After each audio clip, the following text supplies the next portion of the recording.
আচ্ছা, প্রথমে যেটা আমরা করবো সেটা হচ্ছে সংখ্যার সংজ্ঞা। জটিল সংখ্যা মানে হচ্ছে, জটিল সংখ্যার একটা নাম হচ্ছে কাল্পনিক সংখ্যা। জটিল সংখ্যার একটা নাম হচ্ছে কাল্পনিক সংখ্যা। এবার কাল্পনিক মানে হচ্ছে যেটা বাস্তব নয়, তাই তো? কাল্পনিক মানে কি? যেটা বাস্তব সংখ্যা নয়, সেই ধরনের সংখ্যাকে আমরা কাল্পনিক সংখ্যা বলি। এবার বাস্তব নয় কখন? একটা সংখ্যার ক্ষেত্রে অবাস্তব ব্যাপারটা কখন আসছে? যদি আমাকে বলে যে √4 করতে, আমরা বলে দেবো সঙ্গে সঙ্গে 2। যদি আমাকে বলে √3 করতে, সেটা আমরা অ্যাকচুয়ালি কোনো একটা মানে ইরেশনাল নাম্বার হবে, অর্থাৎ একটা অমূলদ সংখ্যা হবে, কিন্তু তার ভ্যালু আমরা এক্স্যাক্টলি বের করতে পারবো না, তবে ওটা বাস্তব সংখ্যা। কিন্তু যদি আমাকে বলে √3 করতে, তখন কিন্তু সেটা হয়ে যাবে একটা জটিল সংখ্যা। কেননা -3 আমরা এতদিন যা করেছি ছোটোবেলা থেকে রুট অনেকবার করেছি, কিন্তু কখনোই কিন্তু রুটের ভিতর নেগেটিভ কখনো আসেনি, মাইনাস কখনো আসেনি। কারণ প্রত্যেকটা আমরা জটিল সংখ্যা নিয়ে কিন্তু কখনো কাজ করিনি, প্রত্যেকটা আমরা কাজ করেছি হচ্ছে বাস্তব সংখ্যা নিয়ে। রুটের ভিতর যখন মাইনাস চলে আসে, তখন সেটাকে আমরা বলি হচ্ছে জটিল সংখ্যা। ঠিক আছে? রুটের ভিতর মাইনাস চলে আসে, সেটাকে আমরা জটিল সংখ্যা বলি। যেমন √3, সেটাকে আমরা লিখতে পারি কীভাবে? √-1 ইন্টু √3। এভাবে তো লিখতেই পারি, মাইনাসটাকে -1 করে নিয়ে এবার ভাঙতে পারি। এই যে √-1, কিংবা ধর আমি √4 দিয়েছে, √4টাকে আমরা কি -4 দিয়েছে, তো আমরা কী লিখতে পারবো? √-1 into √4, that is equal to √-1 into 2, এটা লিখতে পারবো। তো যে কোনো সংখ্যায় দিক না কেন, সেটাকে আমরা যদি মাইনাসে থাকে রুটের ভিতরে, সেটাকে √-1 ইন্টু অ্যাকচুয়াল যে সংখ্যাটা সেটা আমরা লিখতে পারছি। তাহলে এই যে √-1টা প্রত্যেক ক্ষেত্রে একটা ইউনিট হিসেবে চলে আসছে কমপ্লেক্স নাম্বারে, সেটাকে আমরা লিখবো হচ্ছে i দিয়ে, i√3। কী বলা হবে? i√3। যেমন এটা i2i, ঠিক আছে? এরকম, এই যে 2টা 2, আর এখানে √-1টা হচ্ছে i। তাই √-1টা কি? √-1 ইজ ইকুয়ালস টু হচ্ছে i। তাহলে i এর মান কি? √-1। আইটাকে আমরা কি বলবো? আইটাকে বলবো হচ্ছে আয়োটা। ঠিক আছে? আইটাকে বলা হয় iota, IOTA, iota. I stands for iota. আর আই এর ভ্যালু কত? √-1। তাহলে আমরা যখন ক্লাস 10-এ করণী পড়েছিলাম, তো করণী করার সময় কী করেছিলাম? করণী যে ফর্মটা ছিল সেটা ছিল হচ্ছে এরকম টাইপের, a প্লাস √b, যেখানে এটা ছিল হচ্ছে একটা মূলদ অংশ, এটা ছিল মূলদ অংশ, আর √bটা ছিল হচ্ছে একটা অমূলদ অংশ। ঠিক আছে? এরকম কোনো করণীতে যদি মূলদ এবং অমূলদ অংশ দুটোই থাকতো, যেমন ধর 2 + √3, তখন সেটাকে আমরা বলতাম হচ্ছে মিশ্র করণী। আর যদি শুধু √3 থাকতো, তখন সেটাকে বলতাম শুদ্ধ করণী। ঠিক আছে? তাহলে সেই কনসেপ্টের সঙ্গে আমরা যদি টানি ব্যাপারটাকে কমপ্লেক্স নাম্বারে, সেটাও কিন্তু এরকম দুটো পার্টে ভাঙতে পারবো আমরা। যেমন ধর আমি যদি বলি 2 + √-3, তো এটাকে আমরা কী লিখতে পারবো? 2 + i√3 লিখতে পারবো না? i√3 লিখতে পারবো না, তাই তো? তাহলে এই কমপ্লেক্স নাম্বারটার কিন্তু দুটো অংশ হলো, একটা হচ্ছে এটা, একটা হচ্ছে i√3 পোর্শনটা। ঠিক আছে? তো এই যে 2 যেটা পোর্শনটা পেলাম, তো 2 এর তো একটা এক্সাক্ট ভ্যালু রয়েছে, একটা বাস্তব মান রয়েছে, তো সেটাকে হচ্ছে তোর বাস্তব অংশ। এটা হচ্ছে কিন্তু বাস্তব অংশ। আর i√3 পোর্শনটা, i√3 মধ্যে যেহেতু তো i√3 মানে যেহেতু অ্যাকচুয়ালি √-3, তাহলে সেটা কিন্তু একটা অবাস্তব অংশ। ঠিক আছে? অর্থাৎ সেটা জটিল অংশ বা কাল্পনিক অংশ। ঠিক আছে?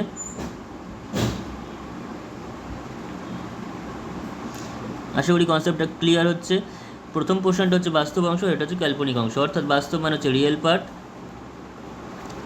পার্ট, আর এটা হচ্ছে ইমাজিনারি পার্ট। ঠিক আছে? একটা বাস্তব, একটা রিয়েল, মানে একটা হচ্ছে ইমাজিনারি। তো রিয়েল এবং ইমাজিনারি পার্ট যেটা রয়েছে, সেটাকে আমরা লিখবো কীভাবে? ঠিক আছে? আমরা কমপ্লেক্স নাম্বারকে সাধারণত জেড দিয়ে লেখা হয়, Z equals to complex number. ঠিক আছে? জেডটা কীভাবে লিখবো? জেড ইকুয়ালস টু তার মানে a + ib, এই ফর্মে লেখা হবে। জেড ইকুয়ালস টু হচ্ছে a + ib, যেখানে a এবং b দুটি বাস্তব সংখ্যা। ঠিক আছে? a আর bটা কিন্তু বাস্তব সংখ্যা। a আর b বাস্তব সংখ্যা, যদি এটা নিয়ে কোনো সমস্যা নেই, কিন্তু bটা যদি বাস্তব সংখ্যা না হয়, bটা যদি সামথিং ic হয়ে যায়, i ইন্টু c, তাহলে এখানে দেখ i ইন্টু i করে, কিন্তু তাহলে b এর জায়গায় যদি ic বসাই, তাহলে কী চলে আসছে? z ইকুয়ালস টু হচ্ছে a + i ইন্টু b এর জায়গায় যদি ic বসাই, তাহলে চলে আসছে হচ্ছে a + i² c। R i এর মান যেহেতু √(-1), আই যেহেতু √(-1), তাহলে আই স্কোয়ারটা কত? আই স্কোয়ারটা তো শুধু -1, তাই তো? দুদিকে স্কোয়ার করলে রুটটা উঠে যাবে না? দুদিকে যদি স্কোয়ার করি, আই স্কোয়ার করি, তাহলে রুটটা উঠে গিয়ে শুধুমাত্র -1 পড়ে থাকবে, শুধুমাত্র -1 পড়ে থাকছে এখানে। ঠিক আছে, তাহলে এটা কি হয়ে যাচ্ছে? এ প্লাস -1 ইন্টু সি, তার মানে হচ্ছে এ মাইনাস সি হয়ে যাচ্ছে। অর্থাৎ সেটা কিন্তু তার মধ্যে কোনো আই নেই, অর্থাৎ একটা বাস্তব মানে সংখ্যায় পরিণত হচ্ছে। ঠিক আছে, একটা বাস্তব সংখ্যায় পরিণত হচ্ছে। তার এখানে যেটা আমরা বলতে পারছি সেটা হচ্ছে যে এই এ আর বিটা কিন্তু অবশ্যই বাস্তব হতে হবে এ প্লাস আই বিটাকে কমপ্লেক্স নাম্বার হওয়ার জন্য। এখন এখানে একটা কোয়েশ্চেন দিয়েছে তোদের, অতি সংক্ষিপ্ত কোয়েশ্চেন। আমরা ধর আস্তে আস্তে প্রত্যেকটা কনসেপ্ট ক্লিয়ার করবো, এবং কনসেপ্ট ক্লিয়ার করার সঙ্গে সঙ্গে কিন্তু অতি সংক্ষিপ্ত কোয়েশ্চেনগুলো সলভ করে ফেলবো। ঠিক আছে, করসপন্ডিং যে অতি সংক্ষিপ্তগুলো আসছে সেগুলো কিন্তু করে ফেলবো, এবং তারপরে আমি টোটালটা কনসেপ্ট ক্লিয়ার হয়ে যাওয়ার পর সংক্ষিপ্ত এবং দীর্ঘ উত্তর ভিত্তিক কোয়েশ্চেনগুলো একদম চ্যাপ্টার ওয়াইজ পরপর করবো। আচ্ছা, তো প্রথম যে কোয়েশ্চেনটা আমাদের দিয়েছে এখানে, যে এই কোয়েশ্চেনটা দিয়েছে যে 4 সংখ্যাটিকে একটি জটিল সংখ্যার রূপে কি প্রকাশ করা যাবে? 4 সংখ্যাটিকে কি জটিল সংখ্যার রূপে প্রকাশ করা যাবে? অবশ্যই যাবে। দেখা যাক যায় কি না।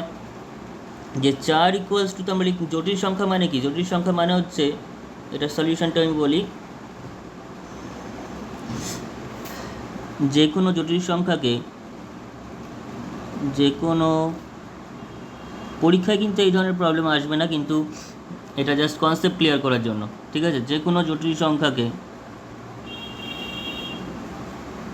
এটা হচ্ছে অতি সংক্ষিপ্তর 1 নম্বর প্রবলেম। ওকে, যে কোনো জটিল সংখ্যাকে আমরা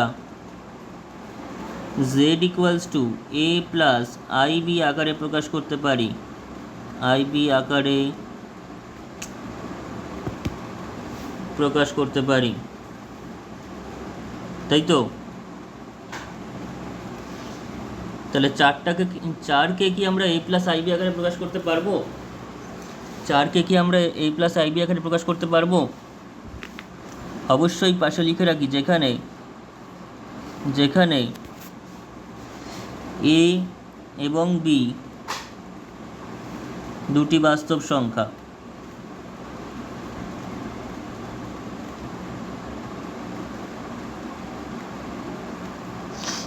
a এবং b দুটি বাস্তব সংখ্যা, তাহলে 4 যে সংখ্যাটা রয়েছে সেই সংখ্যাটা কি আমরা a প্লাস আই বি আকারে প্রকাশ করতে পারবো?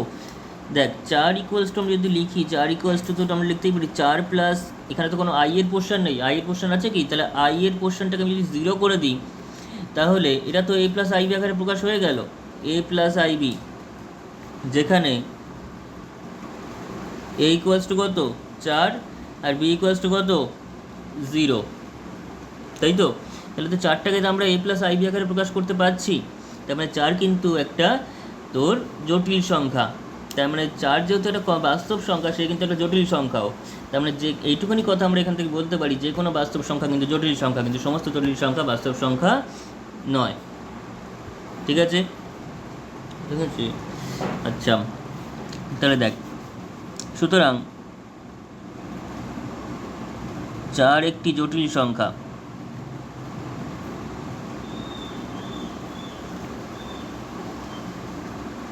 ঠিক আছে, তাহলে তোরা এখানে একটা রিমার্ক বা নোট করে রাখ, সেটা হচ্ছে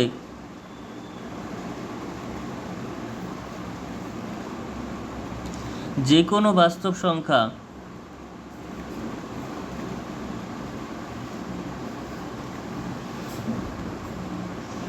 একটি জটিল সংখ্যা।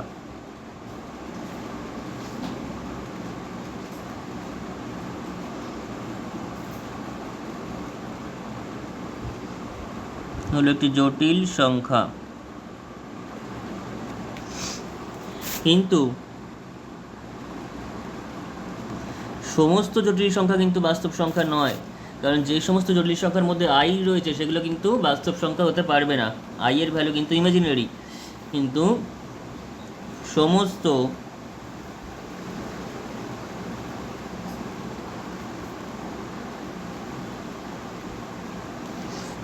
জটিল সংখ্যা বাস্তব সংখ্যা নয়।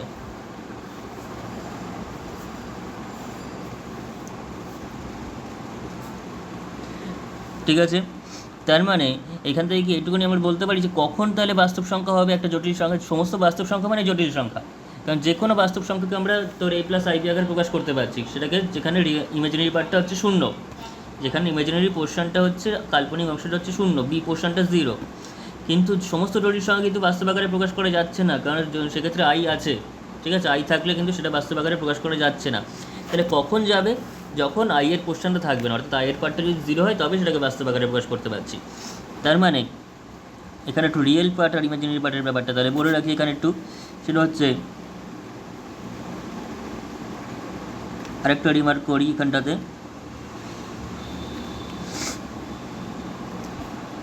একটি জটিল সংখ্যা z equals to a plus i b এর ক্ষেত্রে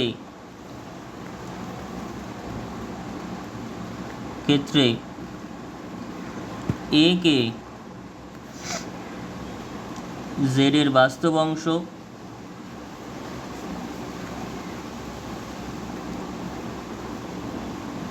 এবং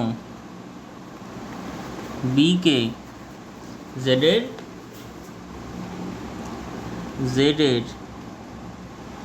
জটিল অংশ বলা হয়।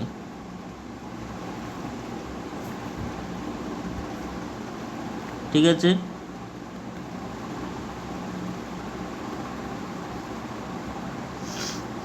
এবার এ কে জটিল মানে এ কে বাস্তব অংশ, বি কে জটিল অংশ বলছি, সেটাকে লিখবো কিভাবে?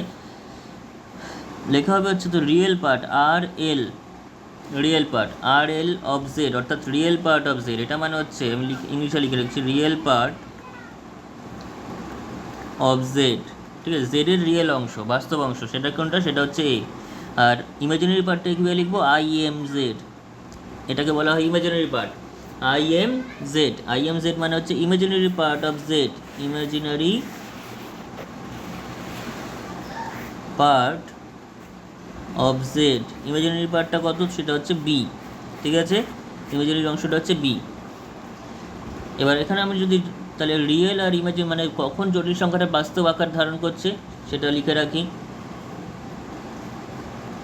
আরও একটা রিমার্কের মধ্যে, সেটা হচ্ছে যখন imaginary part of Z equals to 0, অর্থাৎ বি ইকুয়ালস টু 0, যখন ইমাজিনারি পার্টটা 0 বা বিটা 0, তখন কি হচ্ছে? তখন জেড ইকুয়ালস টু কিন্তু হয়ে যাচ্ছে এ প্লাস আই ইন্টু 0, তাই তো? বি পোর্শনটা 0, তার মানে হয়ে যাচ্ছে শুধু এ, আই ইন্টু 0 তাহলে 0, তাই 0-র সঙ্গে এ যোগ করলে এ, তাহলে জেডটা হয়ে যাচ্ছে এ, আর এটা তো বাস্তব সংখ্যা।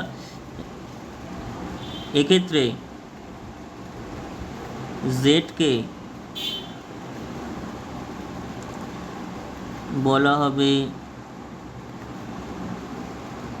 হয় বিশুদ্ধ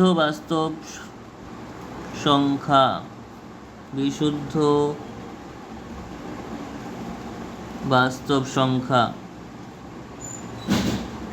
অর্থাৎ পিওরলি রিয়েল নাম্বার, অর্থাৎ যেটা সম্পূর্ণভাবে রিয়েল, যার মধ্যে কোনো ইমাজিনারি অংশ নেই। ঠিক আছে, অপরদিকে যখন আমরা আরেকটা রিমার্ক করি, প্রত্যেকটা পয়েন্ট কিন্তু খুব ভালো করে তোদের বুঝে রাখতে হবে, কারণ এটা কিন্তু ক্লাস 10-এর নয় যে একটা মাত্র চ্যাপ্টারের ফর্মুলা শিখবো আর সেই দিয়ে সমস্ত অঙ্ক হয়ে যাবে, তা কিন্তু একদমই হবে না। প্রত্যেকটা চ্যাপ্টারের কনসেপ্ট খুব ভালো করে রাখতে হবে। আর জটিল সংখ্যা কিন্তু আমি বারবার করে বলছি, এই জটিল সংখ্যা চ্যাপ্টারটা খুবই ইম্পর্টেন্ট এবং তোর খুব ভালো একটা চ্যাপ্টার, মানে তোর ক্লাস 11-12-এর জন্য শুধু নয়, যতদিন অঙ্ক নিয়ে এগোবি ততদিন কিন্তু এই চ্যাপ্টারটা কাজে লাগবে। খুব ইম্পর্টেন্ট একটা চ্যাপ্টার এটা অ্যালজেব্রার। অন্য কোনো চ্যাপ্টার খুব একটা কাজে না লাগলেও এই চ্যাপ্টার কিন্তু অলওয়েজ কাজে লাগবে। তো প্রত্যেকটা এখানে প্রচুর কনসেপ্ট রয়েছে, প্রত্যেকটা কনসেপ্ট আগে ভালো করে ক্লিয়ার করতে হবে এবং কনসেপ্ট ক্লিয়ার করতে করতেই আমরা অতি সংক্ষিপ্তগুলো আগে সলভ করব। ঠিক আছে, এবং অতি সংক্ষিপ্তগুলো হয়ে গেলে এবং সেই সঙ্গে কনসেপ্ট ক্লিয়ার হয়ে গেলে আমরা বড় অঙ্কের দিকে যাব, তাহলে তাড়াতাড়ি এগোবে ব্যাপারটা। তো রিমার্কটা আমি কী বলছি?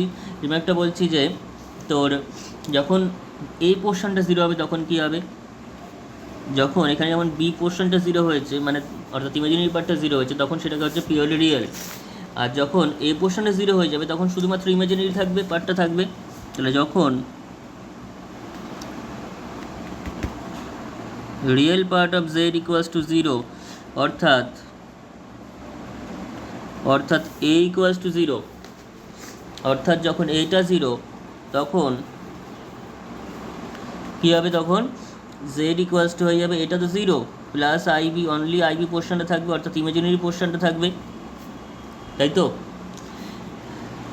এক্ষেত্রে জেডকে বলা হয়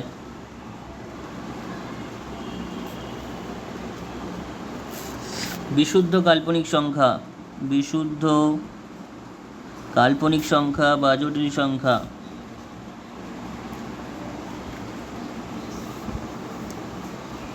যাই বলিস, কাল্পনিক বা জটিল সংখ্যা বলা হবে, ঠিক আছে। কারণ বিশুদ্ধ কেন বলছি, যখন এ প্লাস আইবি আকারে আছে এবং এ আর বি কেউই জিরো নয়, সেক্ষেত্রে কিন্তু রিয়েল পার্টও রয়েছে, ইমাজিনারি পার্টও রয়েছে। কিন্তু যখন এই পোর্শনটা ইকুয়াল টু জিরো হয়ে গেছে তখন অনলি ইমাজিনারি পার্টটা পড়ে আছে, তাই সেটা হচ্ছে একদম পিওরলি ইমাজিনারি নাম্বার, সেখানে কোনো বাস্তব নাম্বার মিশে নেই, ঠিক আছে, কোনো মিশ্রিত তো জটিল সংখ্যা নয় এটা, বা পিওরলি ইমাজিনারি নাম্বার।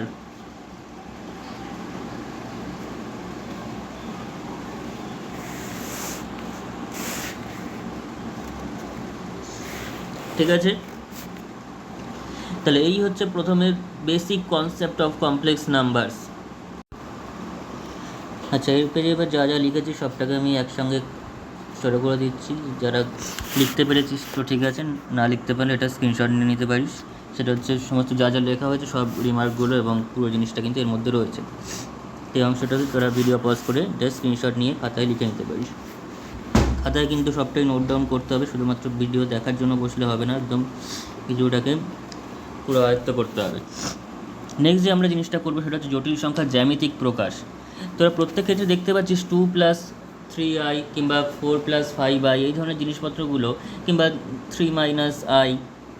তো যেই জটিল সংখ্যায় তুই লিখিস না কেন সেই জটিল সংখ্যাগুলো কিন্তু 2, 3, মানে যদি আমি এখন বলি যে 2+3i, 2+3i, তো এখান থেকে একটা পেয়ার বেরিয়ে আসছে 2 আর 3, এই একটা পেয়ার বেরিয়ে আসছে। যদি 1 - i বলি তো এখান থেকে একটা পেয়ার বেরিয়ে আসছে, এখানে 1, এখানে হচ্ছে -1, কারণ i এর পাশে মাইনাস আছে, তাহলে 1, -1। তো এই ধরনের কিছু পেয়ার বেরিয়ে আসছে।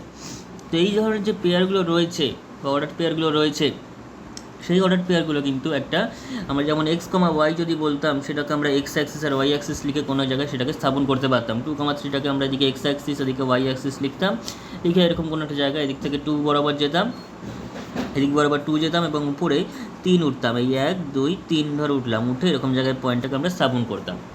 এই তো একদম ক্লাস 9 থেকে এরকম তোরা করে আসছিস। ঠিক সেরকমই জটিল সংখ্যার ক্ষেত্রেও কিন্তু এরকম ব্যাপার রয়েছে। জটিল সংখ্যার ক্ষেত্রে ব্যাপারটা কীরকম, জটিল সংখ্যার ক্ষেত্রে ব্যাপারটা হচ্ছে, দেখ, যদি জ্যামিতিক প্রকাশটা আমি লিখে দিচ্ছি এবার, যে মনে করি z equals to a plus ib একটি জটিল সংখ্যা,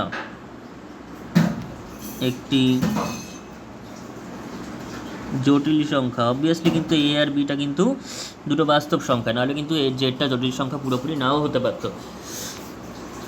তো z equals to a plus ib একটি জটিল সংখ্যা, ঠিক আছে। তো এই জটিল সংখ্যার ক্ষেত্রে আমাকে যদি জ্যামিতিতে প্রকাশ করতে পারে তাহলে কি করব, একটা, এবার তোরা আগে থেকেই জানিস যে যখন আমরা করতাম এক্স অক্ষ ওয়াই অক্ষ, সেক্ষেত্রে কিন্তু এক্স আর ওয়াইটা বাস্তব অক্ষ ছিল, কিন্তু এখানে কিন্তু এ পোর্শনটা বাস্তব, বি পোর্শনটা অবাস্তব বা ইমাজিনারি। তাই জন্য আমাদের দুটো অক্ষ কী নিতে হবে, এক্স আর ওয়াই অক্ষ নিলে চলবে না, কাজটা এক্স অক্ষ ওয়াই অক্ষের মতোই, কিন্তু লিখবো আমরা কি, সেটা হচ্ছে রিয়েল অ্যাক্সিস এবং ইমাজিনারি অ্যাক্সিস, অর্থাৎ বাস্তব অক্ষ বা রিয়েল অ্যাক্সিস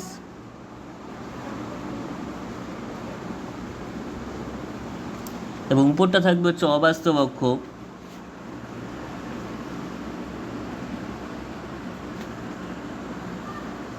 বা ইমাজিনারি অ্যাক্সিস, তাই তো। আর এই যে প্লেনটা নর্মালি যখন আমরা এক্স অক্ষ ওয়াই অক্ষ ড্র করতাম, এক্স অক্ষ ওয়াই অক্ষ ড্র করতাম, সেটাকে আমরা বলতাম হচ্ছে বাস্তব তল বা এক্স ওয়াই তল, এক্স ওয়াই তল বলতাম বা বাস্তব তল বলতাম। কিন্তু যখন আমরা এই কমপ্লেক্স নাম্বারের ক্ষেত্রে বাস্তব অক্ষ এবং অবাস্তব অক্ষ ড্র করব, ইমাজিনারি অ্যাক্সিস এবং রিয়েল অ্যাক্সিস ড্র করব, তখন সেই দুটো পারপেন্ডিকুলার অ্যাক্সিস নিয়ে যে তলটা তৈরি হচ্ছে সেই তলটাকে আমরা বলবো হচ্ছে ইমাজিনারি প্লেন বা কমপ্লেক্স প্লেন, বা আরও ভালো কথায় বললে সেটা হচ্ছে আর্গান প্লেন বলা হবে। কী বলা হবে? একটা বলা হবে কমপ্লেক্স প্লেন, কমপ্লেক্স প্লেন অর্থাৎ জটিল তল, অথবা আর্গান প্লেন, আর্গান্ড প্লেন। ঠিক আছে, এই দুটো নাম এখানে দেওয়া হয়, খুব ভালো করে মাথায় রাখবি। কমপ্লেক্স প্লেন অথবা আর্গান প্লেন বলা হবে এই তলটাকে। আমি এক্স আর ওয়াই, এ আর বি এগুলোকে স্থাপন করার আগে আমি অ্যাক্সিসটার কথা বলি, মানে তলটা কীরকমভাবে তৈরি হচ্ছে সেটা বলি। ওখানে যেমন অরিজিন রয়েছে, এখানেও কিন্তু অরিজিন রয়েছে। অরিজিনটা কীরকম? অরিজিনটা হচ্ছে ধর এরকম জায়গাতে অরিজিন থাকবে, দুটো অ্যাক্সিস যে বিন্দুতে ছেদ করছে সেটাকে আমরা বলবো হচ্ছে অরিজিন বা মূল বিন্দু। এটাকে আমরা বলবো হচ্ছে মূল বিন্দু বা অরিজিন, মূল বিন্দু বা অরিজিন। ঠিক আছে, আচ্ছা, মূল বিন্দু বা অরিজিনের স্থানাঙ্ক কত হয়? স্থানাঙ্ক সবসময় জানিস তোরা 0,0 হয়, 0,0। তাহলে সেই 0,0টাকে আমরা কীভাবে লিখতে পারবো? 0,0টাকে লিখতে পারবো 0 + 0i আকারে, তাই তো? যদি a, b থাকে সেটাকে আমরা কী লিখতে পারবো? a, b থাকলে আমরা লিখতে পারবো a + bi আকারে, তাই তো? তাহলে 0টাকে কী লিখতে পারবো? 0 + 0i আকারে, অর্থাৎ =0, কারণ 0টাও 0 আবার 0i করলেও 0, তার মানে 0। তাহলে এইখানে যে কমপ্লেক্স নাম্বারটা সেটা হচ্ছে 0। তাহলে একটা কমপ্লেক্স নাম্বার 0 সেটা কাকে মেনশন করছে? মূল বিন্দুটাকে এক্সপ্রেস করছে, তাই তো? অর্থাৎ এই আর্গান প্লেনের প্রত্যেকটা point, each and every point একটা করে কমপ্লেক্স নাম্বারকে রিপ্রেজেন্ট করবে। ঠিক আছে, এবার চলে আসি, তাহলে যদি a + ib ফর্মে থাকে কমপ্লেক্স নাম্বারটা, তাহলে a + ib মানে হচ্ছে এক্স অক্ষ বরাবর a আর ওয়াই অক্ষ বরাবর b, এক্স অক্ষ বরাবর a, ওয়াই অক্ষ বরাবর b। অর্থাৎ এক্স অক্ষ বরাবর এরকম গুনতে গুনতে আমরা a পর্যন্ত যাব, ঠিক আছে, a পর্যন্ত গেলাম। আর ওয়াই অক্ষ বরাবর কতটা উঠতে হবে? এরকম উপর দিয়ে গুনতে গুনতে b পর্যন্ত উঠতে হবে। যদি সেটা এরকম জায়গায় আসে তাহলে এই পয়েন্টটা হচ্ছে আমাদের কাছে a, b পয়েন্ট। ঠিক আছে, আর কমপ্লেক্স নাম্বার হিসাবে সেটাই হচ্ছে a + i b, পয়েন্টের আকারে a, b, আর কমপ্লেক্স নাম্বারের আকারে a + ib। এটাই হচ্ছে আমাদের কমপ্লেক্স নাম্বারের এখানে তো জিওমেট্রিক্যাল এক্সপ্রেশন। অর্থাৎ এইটুকুনি যদি ড্র করি তাহলে এইটুকুনি পোর্শন হচ্ছে আমাদের কাছে b, আর এইটুকুনি পোর্শন হচ্ছে আমাদের কাছে, কারণ এই দিক বরাবর a গেছি আর উপরে কতটা উঠেছি? b। তাহলে নিচের এই পোর্শনটুকু এক্স অক্ষ বরাবর সেটা হচ্ছে a এবং উপরের দিকে হচ্ছে b। এই হচ্ছে আমাদের টোটাল জিওমেট্রিক্যাল এক্সপ্রেশন বা geometrical representation of complex number. ঠিক আছে, আমি এটাকেও ছোটো করে দিচ্ছি, তোরা অবশ্যই এগুলো সব টুকে নিবি। ঠিক আছে, তোরা ক্লাসগুলোকে ভালো করে ফলো করলে কিন্তু আর কোনো কনসেপ্টে এবং অঙ্কগুলোতে কোনো কিছু অসুবিধা থাকবে না। ঠিক আছে, আমি এটাকে ছোটো করে দিলাম, তোরা পজ করে বা নর্মালি এখানে স্ক্রিনশট নিয়ে রাখ, নিয়ে কিন্তু খাতায় অবশ্যই এগুলো লিখবি। ঠিক আছে, অনলাইন ক্লাস করার কিন্তু নিয়ম রয়েছে কিছু। অনলাইন ক্লাস বা তোর এরকম ভিডিও ক্লাস করতে গেলে কিন্তু সঙ্গে সঙ্গে খাতায় লিখতে হবে। শুধুমাত্র ভিডিও দেখার জন্য বসলে কিন্তু জিনিসগুলোকে বোরিং লাগবে, যত ইন্টারেস্টিং জিনিস হোক না কেন সেটা কিন্তু বোরিং লাগা হবে। ঠিক আছে, যতভাবেই পড়ানো হোক না কেন। তো একদম ডাইরেক্ট অনলাইন ক্লাসে কিন্তু খাতা পেন নিয়ে বসতে হবে এবং সঙ্গে সঙ্গে নোট ডাউন করতে হবে এবং প্রত্যেকটা জিনিস বুঝতে হবে। আর কোথাও মিস গেলে আমি এখানে স্ক্রিনশট নেওয়ার করে দিচ্ছি, জন্য জিনিসটাকে ছোটো করে দিচ্ছি। তো নেক্সট যে আমরা কোশ্চেনটা যাবো সেটা হচ্ছে কমপ্লেক্স নাম্বারের নতুন যে কনসেপ্টটা রয়েছে সেটা হচ্ছে তোর জটিল সংখ্যার সমতা। খুব ইজি একটা কনসেপ্ট। কখন দুটো জটিল সংখ্যাকে সমান বলবো? জটিল সংখ্যা তো অনেক রকম হতে পারে, কিন্তু কখন দুটো জটিল সংখ্যাকে সমান বলবো আমরা? ঠিক আছে, তো এখানে একটু জিনিস বলে রাখার দরকার, সেটা হচ্ছে যে দুটো বাস্তব সংখ্যা তোকে দেওয়া হয় 2,3, 2 আর 3। তো তার মধ্যে কে বড় কে ছোটো? 3 বড় আর 2 ছোটো। তো তোকে আমাকে দেওয়া হয় -5 আর 0, কে বড় কে ছোটো? 0 বড়, -5 ছোটো, তাই তো? নেগেটিভ নাম্বার সবসময় ছোটোই হবে। ঠিক আছে, তো 0টা বড় হবে তার থেকে। ঠিক আছে, সংখ্যাটা যত বড় তার নেগেটিভটা তত ছোটো। তো -5 ছোটো, 0 বড়। তো এরকম যে কোনো দুটো নাম্বার দিয়ে দিলে, এখন যদি তোকে বলি 2 আর 2, তাহলে এদের মধ্যে কে বড় কে ছোটো? 2 আর 2 এর মধ্যে কে বড় কে ছোটো? দুজনেই সমান। তাহলে যে কোনো দুটো বাস্তব সংখ্যা দিয়ে দিলে তোরা তিনটে জিনিস বিচার করতে পারছিস, কে কোনটা বড় কোনটা ছোট, অথবা তারা সমান কিনা। কিন্তু দুটো কমপ্লেক্স নাম্বার দিয়ে দিলে আমরা বড় ছোট এবং সমান এর মধ্যে শুধুমাত্র সমানটাই বিচার করতে পারবো, বড় বা ছোটোটা বলা যাবে না। ঠিক আছে, কমপ্লেক্স নাম্বারের এই প্রবলেমটা রয়েছে। ওই জন্যই কিন্তু আমাদের বাস্তব সংখ্যার ক্ষেত্রে যেটা তিনটে প্রপার্টি হোল্ড করছে, আইদার যদি আমাকে দিয়ে দেয় যদি এ বি দুটি বাস্তব সংখ্যা হয়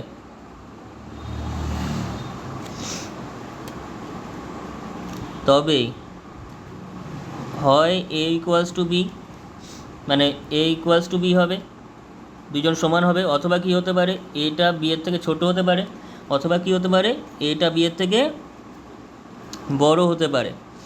ঠিক আছে, বাস্তব সংখ্যার ক্ষেত্রে এই যে তিনটে প্রপার্টি যেহেতু হোল্ড করছে, এটার নাম হচ্ছে ল অফ ট্রাইকোটমি। এটাকে বলা হয় law of trichotomy, tri for three, তিনটে যেহেতু কন্ডিশন হোল্ড করতে পারে এখানে, তাই এটা হচ্ছে ল অফ ট্রাইকোটমি, ল অফ ট্রাইকোটমি। ঠিক আছে, কিন্তু যেই এই প্রপার্টিটা কিন্তু কমপ্লেক্স নাম্বারের মধ্যে নেই।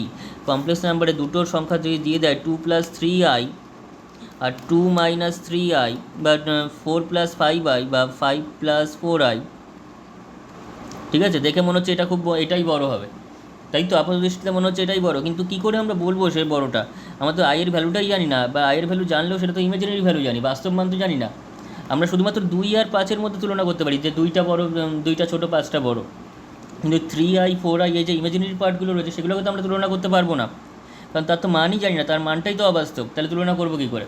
তাই ছোট বড় হিসাব করা যাবে না, শুধুমাত্র সমানটা হিসাব করা যাবে, সমান কিনা সেটা বোঝা যাবে। সেটা বোঝার উপায়টা কী, সেটাই হচ্ছে আমাদের আজকের হেডিং, সেটা হচ্ছে জটিল সংখ্যার সমতা। খুবই ইজি কনসেপ্ট। দুটো জটিল সংখ্যাকে সমান হতে গেলে তার রিয়েল পার্ট দুটো সমান হতে হবে এবং ইমাজিনারি পার্ট দুটো সমান হতে হবে। তাহলে দুটি জটিল সংখ্যা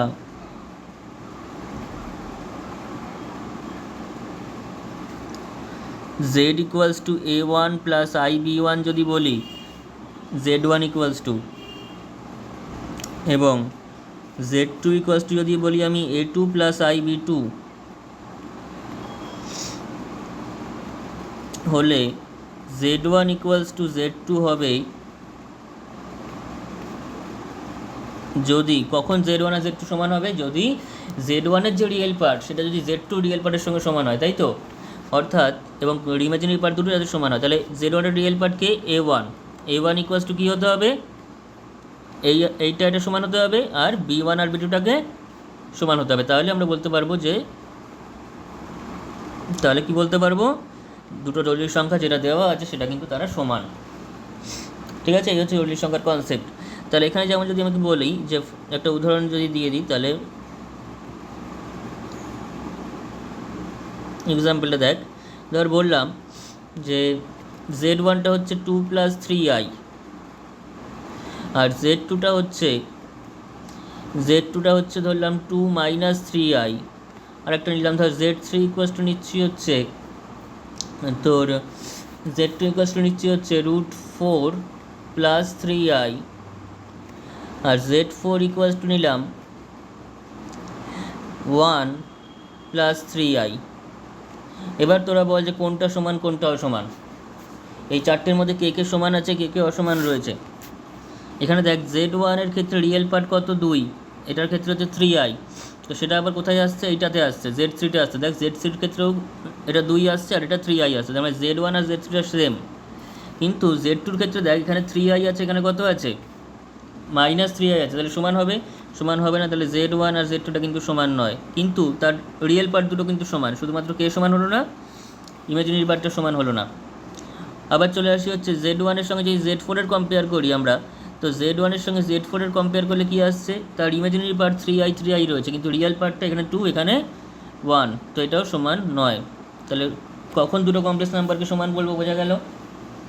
যখন তার রিয়েল পার্টটাও সমান হবে as well as complex part সেটাও কিন্তু ইকুয়াল হতে হবে দুটো কমপ্লেক্স নাম্বারকে ইকুয়াল হওয়ার জন্য।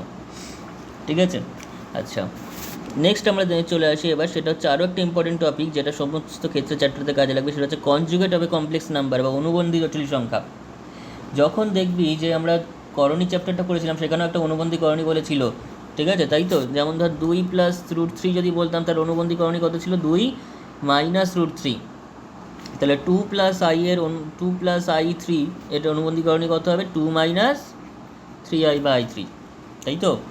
তাহলে এই হচ্ছে অনুবন্ধী করণীর মানে অনুবন্ধী জটিল সংখ্যার কনসেপ্ট। তাহলে আমি সেটা লিখে দিই একবার।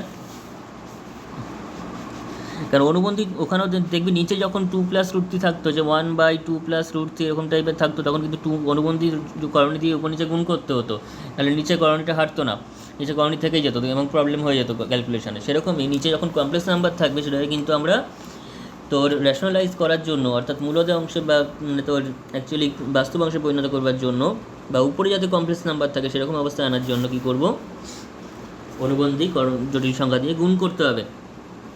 ঠিক আছে? আচ্ছা, তো conjugate of A complex number সেটা কীরকমভাবে বলছিলে মনে করি।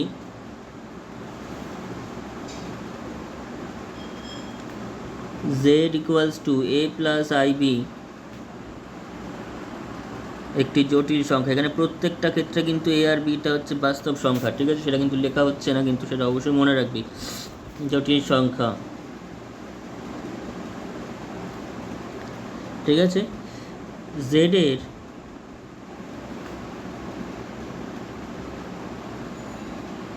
অনুবন্ধী জটিল সংখ্যা হবে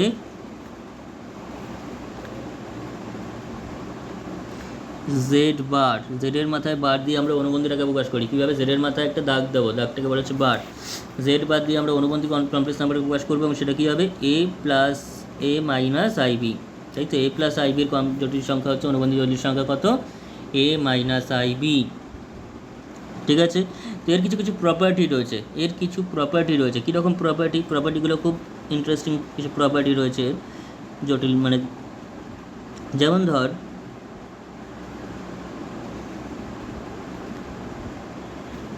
এক নম্বর প্রপার্টি যদি বলি, সেটা হচ্ছে যে এই যে কমপ্লেক্স নাম্বারের ক্ষেত্রে যেটা পেলাম, মানে তোর জেড আর Z bar, Z plus Z bar যদি করি তাহলে কি আসতে দেখি তো, জেড মানে হচ্ছে a + ib, তাই তো?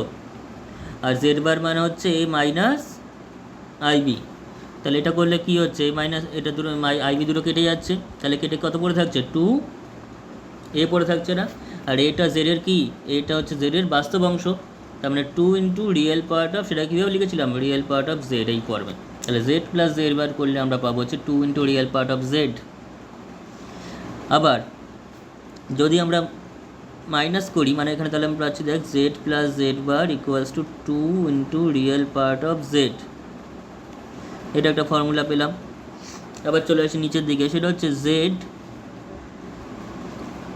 মাইনাস জেড বার করলে কত হয় দেখতো? a + ib minus a - ib না, তাই তো? মাইনাসটা বসালাম, জেডটা এটা আর জেড বারটা কোনটা? এটা। তাহলে বল দিস = a + ib, ব্র্যাকেটটা তোল, -a আর মাইনাসে প্লাস ib। তাহলে কত হচ্ছে? এবার কোনটা কাটছে? আগের বার বি পোর্শনটা কেটে গেছিলো, এবার কে কাটছে? এটা। তার মানে কী পাচ্ছি? 2ib, অর্থাৎ 2 × i × imaginary part of z, 2i × imaginary part of z. কখন পাচ্ছি এটা? Z plus z minus z বার করে পাচ্ছি, তাই তো? জেড মাইনাস জেড বার করে আমরা পাচ্ছি হচ্ছে 2 × imaginary 2i × imaginary part of Z. আচ্ছা, আবার চলে আসি, যদি আমি 3 নম্বর করি, 3 নম্বর যদি আমি লিখি যে তোর আরও কিছু প্রপার্টি রয়েছে, যদি জেড, ঠিক আছে, তোর ধর z1 আর z2, z1 + z2 যোগ করে যদি টোটালটার বার করি তাহলে কিন্তু z1 বার প্লাস z2 বার হবে। কয়েকটা প্রপার্টি আমি লিখে দিচ্ছি এখানে। তারপর 3 নম্বরের পর 4 নম্বর দেখ, যদি z1 - z2 বার করি তাতেও সেম হবে, z1 বার মাইনাস z2 বার। যদি গুণ করা হয় তাহলে কি হবে? যদি z1 × z2 করে তার বার করা হয় তাহলে z1 বার × z2 বার। আমি কমপ্লেক্স নাম্বারে গুণ ভাগ কী করে করতে হয় সেগুলো সব শেখাবো এবার। সেটা হচ্ছে 6 নম্বর হচ্ছে z1/z2 যদি করে তার টোটালটার মাথায় বার থাকে, অর্থাৎ সেটা কিন্তু আমরা z1 বার করে এবং z2 বার করে বাই করলেও সেটাই হবে, তাই তো? দুইজনের বিয়োগ করে বার করলে যা হয়, কনজুগেট নিলে যা হয়, ইন্ডিভিজুয়ালি সেটার কনজুগেট নেওয়ার পর বিয়োগ করলে বা যোগ করলে বা গুণ করলে কিন্তু সেটাই হবে। ঠিক আছে, এই হচ্ছে তোর প্রপার্টি। আরও কিছু একটা প্রপার্টি রয়েছে, ইম্পর্টেন্ট প্রপার্টি, কিন্তু সেটা এখন বলবো না, সেটা আমি বলবো হচ্ছে তোর কমপ্লেক্স নাম্বারের মডিউলাস করানোর পর। কমপ্লেক্স নাম্বারের পরম মানটা বের করার পর তারপর করব, ঠিক আছে? তো এইবার আমরা কিছু যেটা করব সেটা হচ্ছে এটার ক্ষেত্রে আমরা একটু কী বলবো, তোর কিছু অঙ্ক করে নিই আগে প্রথমে। এটা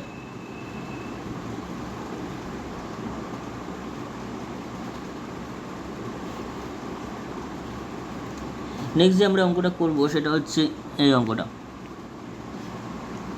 অতি সংক্ষিপ্ত 2 নম্বর প্রবলেম। আমি আগেই বলেছি কনসেপ্ট ক্লিয়ার করতে করতে অতি সংক্ষিপ্ত শেষ হয়ে যাবে।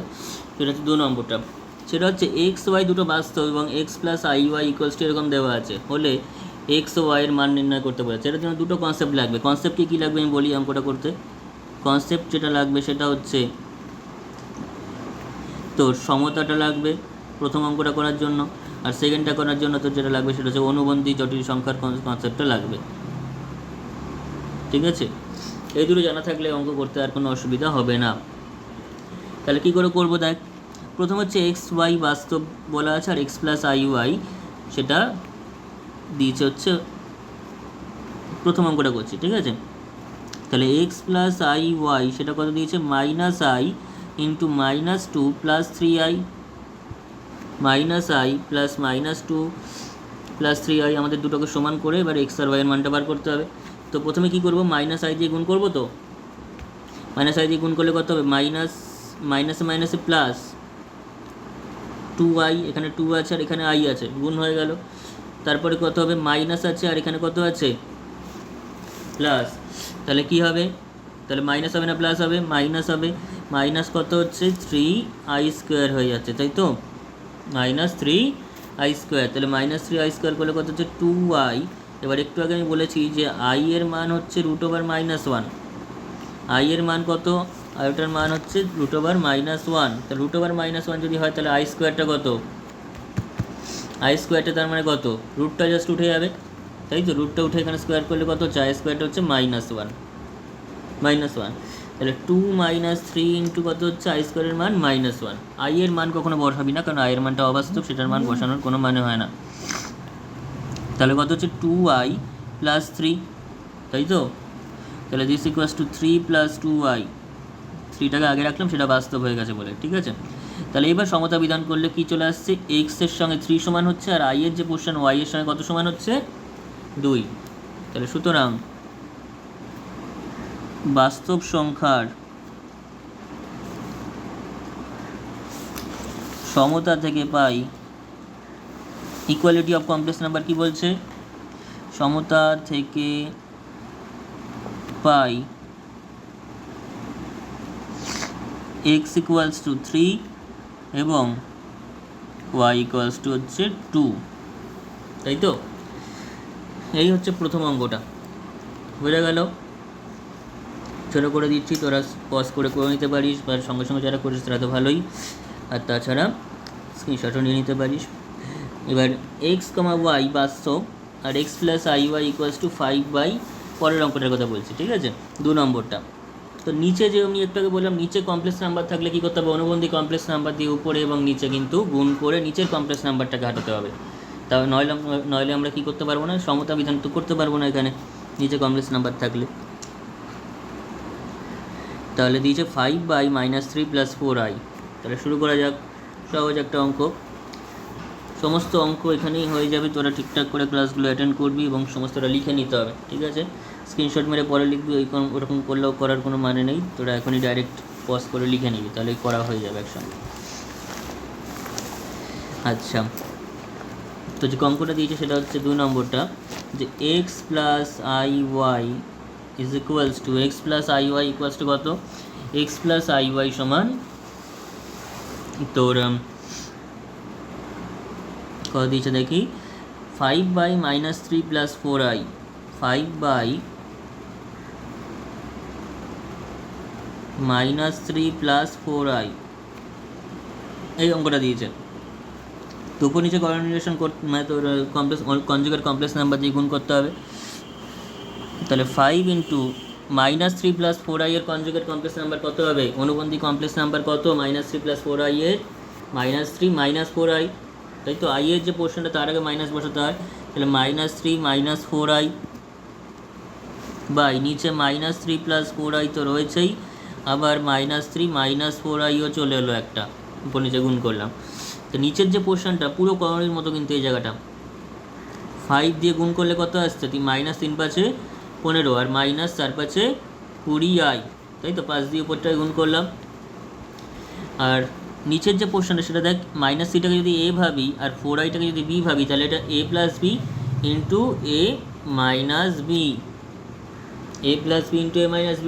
তাহলে a + b into a - b হলে সেটার ফর্মুলা কি, a² - b²। তাহলে a² - b², a স্কোয়ারটাকে -3 তার স্কোয়ার, b স্কোয়ারটাকে -b², তো b² হচ্ছে 4i তার স্কোয়ার, তাই তো। ওখানেও কিন্তু ঠিক মনে করে দেখ ওরকম টাইপের অঙ্কগুলো করছিস তোরা। -15 - 20i বাই নিচে -3 স্কোয়ার করলে কত হবে, মাইনাস স্কোয়ার করলে সেটা প্লাস হয়ে যাচ্ছে, তাই তো। মাইনাসের পাওয়ারে সবসময় যদি জোড় সংখ্যা থাকে 2, 4, 6 এই সমস্ত জোড় সংখ্যা থাকে তবে সেটা হয়ে যায় +1, আর মাইনাসের পাওয়ারে যদি সবসময় বিজোড় সংখ্যা থাকে 3, 5, 1 এই সমস্ত থাকলে সেটা হয়ে যায় হচ্ছে তোর -1। তো এখানে -3 এর পাওয়ারে কত আছে, স্কোয়ার আছে, তাই সেটা প্লাস হয়ে যাবে, আর 3 এর জন্য হয়ে যাবে 9 স্কোয়ার করলে। এবার চলে এখানটা মাইনাসটা মাইনাস, 4 স্কোয়ার করলে 16, আর i স্কোয়ার করলে হচ্ছে i স্কোয়ার।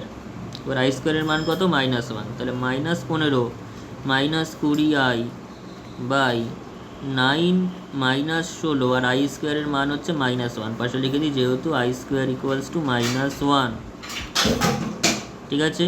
তাহলে কত হয়ে গেল, -15 - 20i বাই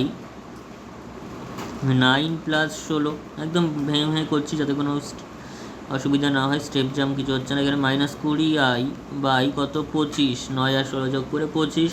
তাহলে 5 দিয়ে কাটাকুটি করলে আমরা যেটা পাচ্ছি সেটা হচ্ছে, উপর থেকে 5 দিয়ে যদি কাটাকুটি করি তাহলে কত পাচ্ছি বল, 15টা হয়ে যাচ্ছে 3, 20টা হয়ে যাচ্ছে 4, আর নিচে হয়ে যাচ্ছে কত, 5, তাই তো। অর্থাৎ -3/5 -4/5 ইন্টু i, -4/5 ইন্টু i, ওকে। তাহলে এবার সমতা বিধান করলে আমরা যেটা পাচ্ছি, সুতরাং x = তাহলে রিয়েল পার্টটা কোনটা, এটা, আর ইমাজিনারি পার্টটা কোনটা, এইটা। তাহলে x = আমরা পেয়ে যাচ্ছি কত, -3/5, আর y = কত পেয়ে যাচ্ছি, -4/5।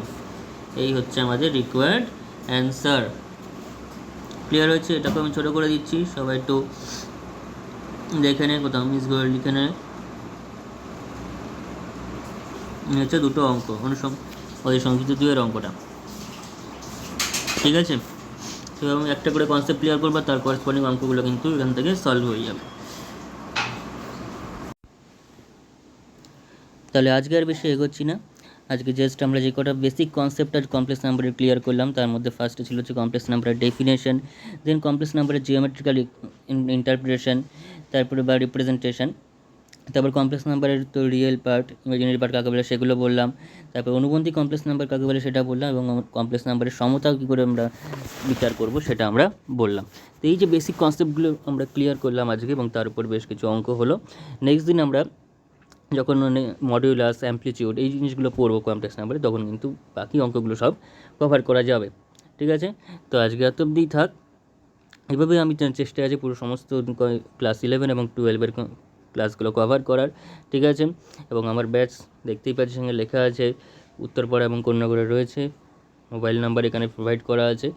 কারোর যদি কোনো প্রবলেম আটকায় সেটা, এটা আমার হোয়াটসঅ্যাপ নাম্বার, এখানেও তোরা দিতে পারিস, ঠিক আছে। এবং ভিডিওগুলোকে নিয়মিত ফলো করবি, এবং যদি ভিডিও ভালো লেগে থাকে লাইক, শেয়ার অ্যান্ড সাবস্ক্রাইব তো করতেই পারিস, ঠিক আছে। তাহলে আজকে এত দূরই থাক, টাটা।